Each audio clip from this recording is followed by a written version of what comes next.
Assalamualaikum warahmatullahi wabarakatuh. Hari ini kita lanjut materinya mengenai peringkasan teks.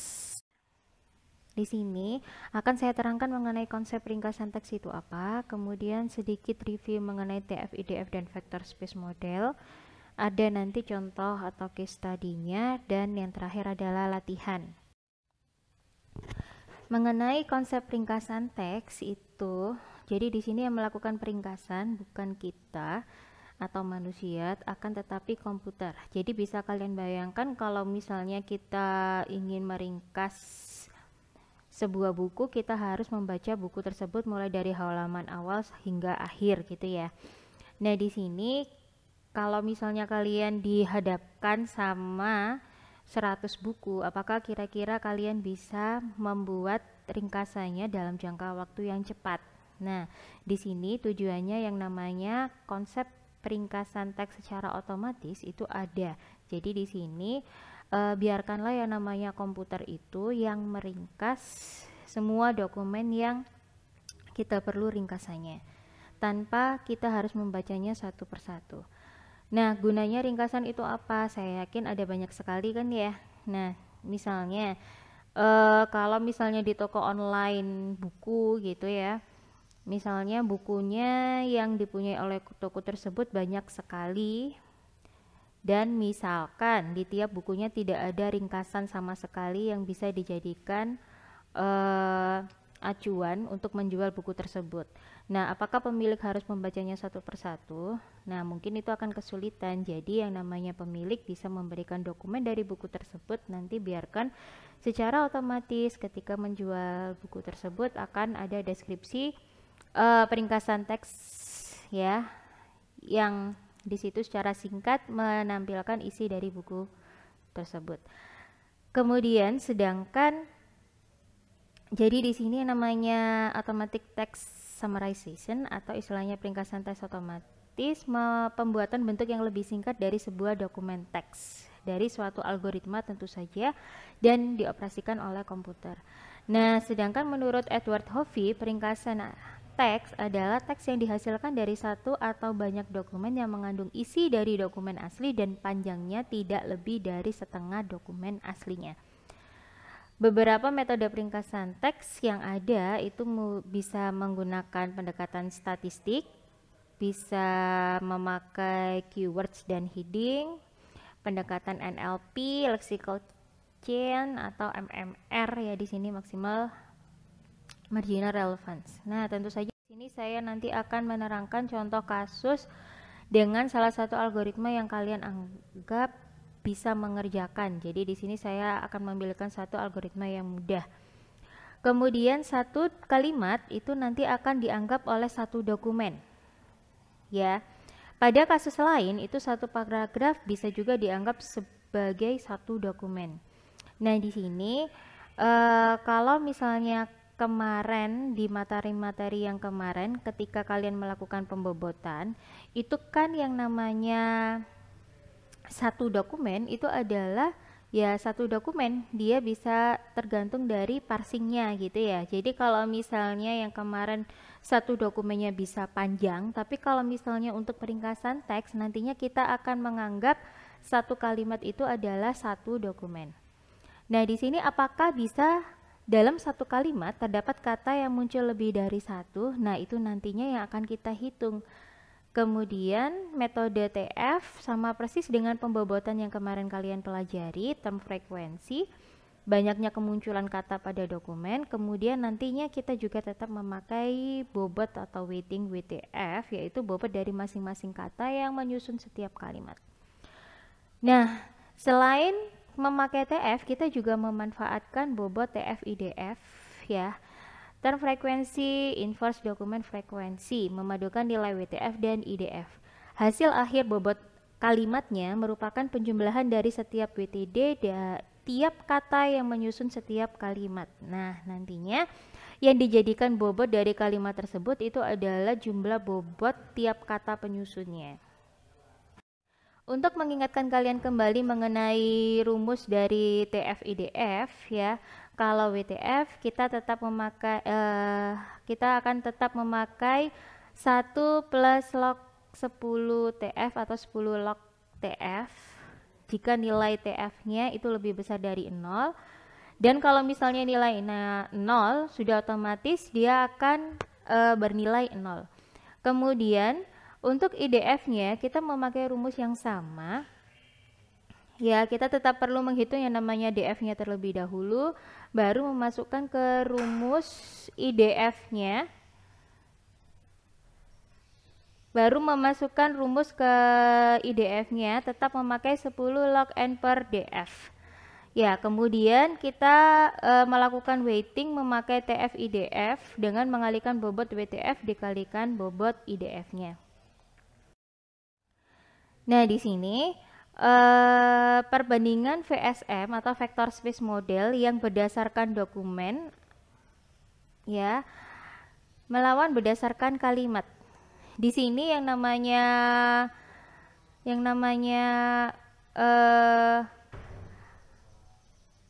dokumen ya, dokumen di sini dianggap yang namanya dokumen itu adalah keseluruhan seperti yang kemarin kita lakukan. Jadi misalnya kita parsing berdasarkan paragraf, ya berarti satu dokumen satu paragraf. Kalau kita parsing berdasarkan halaman, ya berarti satu dokumen satu halaman. Kalau kita parsing berdasarkan buku, ya berarti otomatis satu buku adalah satu dokumen. Nah, ini contohnya yang kemarin. Nah, sekarang kalau yang kemarin bagian kolom, ya ini sesuai dengan jumlah dokumennya. Nah, kalau sekarang itu adalah jumlah kolom itu disesuaikan dengan jumlah kalimat ya dari dokumen yang mau kita ambil peringkasannya. Jadi kalau misalnya dianggap di sini satu dokumen adalah satu paragraf dan ternyata satu paragraf terdiri dari 6 buah kalimat ya. Misalnya di sini contohnya adalah dokumen 1, maka ada 6 kolom di sini, kalimat 1, kalimat 2, 3, 4, 5 dan 6. Oke, di sini tetap barisnya itu jumlah barisnya menyesuaikan dengan jumlah kata yang mau kita indeks atau kita jadikan representasi dokumen atau kalimat ya. Di sini kita anggap kalimat tersebut. Nah, di sini misalnya ada kata Anthony, dia muncul berapa kali? Ternyata dia muncul di kalimat 1 dan kalimat 2, maka hasilnya adalah 2. Kata Brutus, dia muncul di kalimat 2, 3, dan 4, maka TF-nya adalah 3. Begitu seterusnya. Nah, kalau misalnya kita lihat di sini hasil akhir dari TF ya. Nah, ini merupakan sama dengan dokumen TF dokumen 1 kalau yang di vector space model antar dokumen yang kemarin. Kalau yang ini tadi 2, 3, 5, 1, 1, 4, 3 itu akan dihitung WTF-nya 2, 3, 5, 1, 1, 4, 3 ya. Dihitung WTF-nya. Jadi di sini hanya akan menghasilkan bobot WTF sejumlah termnya. Oke. Ya. Jadi di sini 1 plus 10 log 2 sama dengan 1,3. Oke, untuk kata Anthony.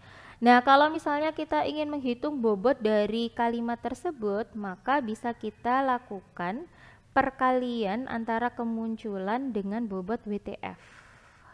Ya, di sini ini adalah 1,3 ya.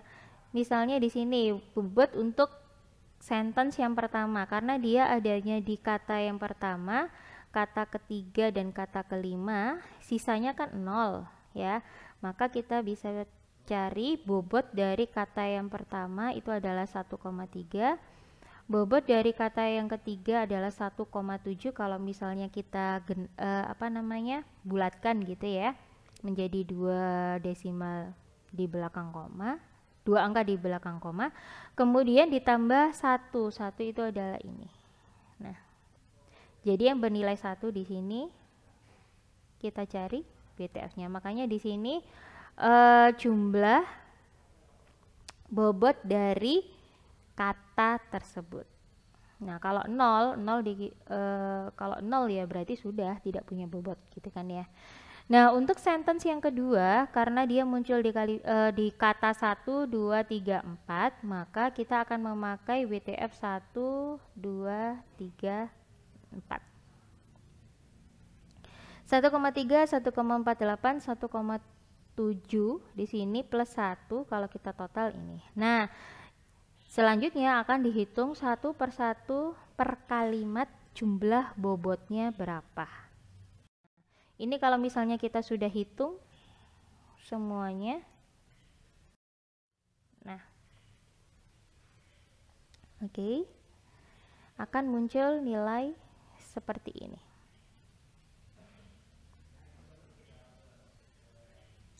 Dari nilai tersebut, apa yang harus kita lakukan sama persis dengan kemarin ketika melakukan retrieve dokumen, maka harus kita urutkan berdasarkan nilai yang paling besar atau bobot yang paling besar. Nah, di sini bobot yang paling besar itu adalah kalimat 4, kalimat 2, dan kalimat 5. Nah, kalau misalnya sudah kita urutkan, kalau misalnya kita tampilkan hasil peringkasannya, itu meskipun urutan bobotnya adalah 4, 2, dan 5, tetap harus kita menuliskan kalimat 2, 4, sama 5 urutannya. Urutan kalimat disesuaikan dengan urutan dalam dokumen, jadi ketika kita baca masih nyambung, nggak lompat-lompat gitu ya. Nah, untuk yang kedua, itu kita kalau yang tadi kan hanya memakai based on TF saja, kalau di sini based on TF IDF. Nah, kalau yang tadi kita hanya menghitung ini itu namanya adalah TF. Kalau sekarang kita anggap ini adalah dokumen frekuensi. Jadi di berapa kalimat kata itu muncul, ini dianggap sebagai dokumen frekuensi. Nah, kemudian apa? Kalau yang tadi tidak kita butuhkan menghitung tiap kata, tiap kalimat. Kalau yang di sini perlu kita hitung karena nanti akan kita kalikan. Kalau yang tadi kan nggak perlu mengalikan, hanya penjumlahan bobot yang katanya ada di kalimat tersebut. Nah, kalau di sini akan butuh kita kalikan. Jadi di sini memakai rumus 1 plus 10 log TF-nya. Ya, jadi di sini muncul berapa kali itu akan dampak karena nilainya akan tidak sama dengan yang lain. Nah, kalau misalnya yang ini DF itu akan kita jadikan dasar, ini ya nilainya akhirnya. DF akan kita jadikan dasar untuk menghitung nilai IDF. Cara menghitung nilai IDF sama persis ya, sama persis dengan bagian pembobotan yang kemarin. Nah, 10 log jumlah kalimatnya kalau di sini ya, karena kalau yang kemarin kan jumlah dokumennya. Karena di sini jumlah dokumen dianggap adalah jumlah kalimat, maka kalimatnya berapa per berapa DF di kalimat tersebut. Jadi kalau misalnya kata Anthony dengan jumlah kalimat 6 kemudian muncul di 2 kalimat, maka nilainya adalah 10 log 6 per 2, hasilnya 0,477. Begitupun seterusnya. Nah, kalau misalnya sudah dihitung IDF-nya di sini, tinggal kita kalikan 1 0,47. Nah, karena kebetulan di sini hasil akhirnya adalah 1 sama 0 gitu ya. Jadi artinya kita tinggal mengalikan dan hasilnya nah seperti ini. Kalau sudah kita kalikan, kemudian apa yang dilakukan? Kita total ya. Ditotal semuanya per kalimat. Nah, kalau sudah ditotal per kalimat, apa yang harus dilakukan? Kita sorting sama persis dengan yang tadi. Kita sorting ternyata kalau menggunakan TF-IDF, kalimat yang punya bobot yang paling besar adalah kalimat 2, disusul kalimat 1 dan kalimat 4. Kalau kita jadikan ringkasan, tetap harus sesuai dengan urutan kalimatnya, yaitu 1, 2, dan 4. Nah, di bagian akhir dari slide ini ada latihan yang nantinya harus kalian cari ringkasannya. Di sini saya punya 8 kalimat. Kalau misalnya ringkasan itu paling banyak kan setengahnya. Berarti nanti kalian akan membuat 4 kalimat ya sebagai ringkasan dari dokumen ini. Oke, saya akhiri di sini dulu. Sekian, wassalamualaikum warahmatullahi wabarakatuh.